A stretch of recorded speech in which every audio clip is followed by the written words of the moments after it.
Bismillahirrahmanirrahim. Qala al-musannifu rahimahullahu ta'ala wa nafa'ana bihi wa bi'ulumihi fid dharain amin.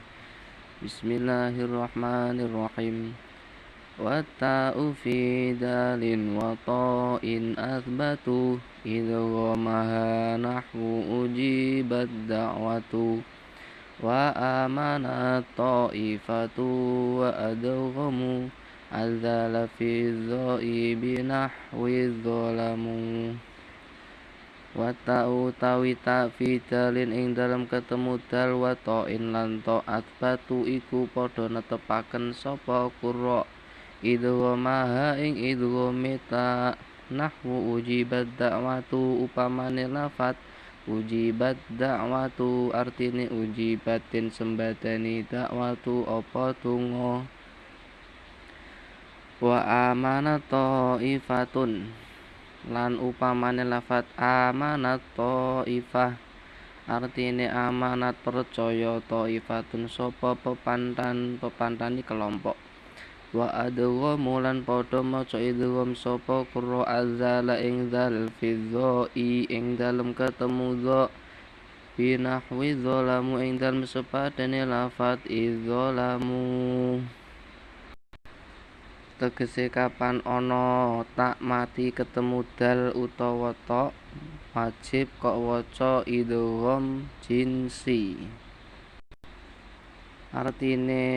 Artinya jika ada tak mati bertemu dengan dal atau ta maka wajib dibaca idgham jinsi, sama jenisnya, jenis hurufnya itu mirip. Seperti lafaz ujibat da'watukuma, tak mati bertemu dengan dal. Ini tidak boleh dibaca ujibat da'watukuma, tapi yang benar adalah dimasukkan ke dal. Tak yang ini dimasukkan ke dal. Ujibat da'watukuma namanya idgham jinsi. Dan seperti lafaz amanat dhaifah, tak mati bertemu dengan ta. Amanat dhaifah.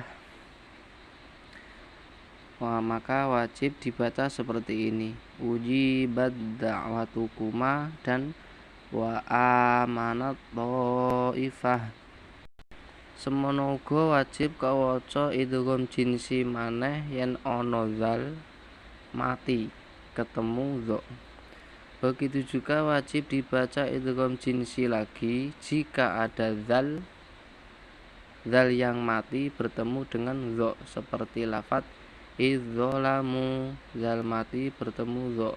Ini mirip, harus diidghamkan. Namanya idgham jinsi. Idzalamu, bacalah seperti ini, idzalamu. Demikianlah keterangan singkat mengenai idgham jinsi. Semoga mudah difahami dan bermanfaat. Wallahu a'lam bishawab.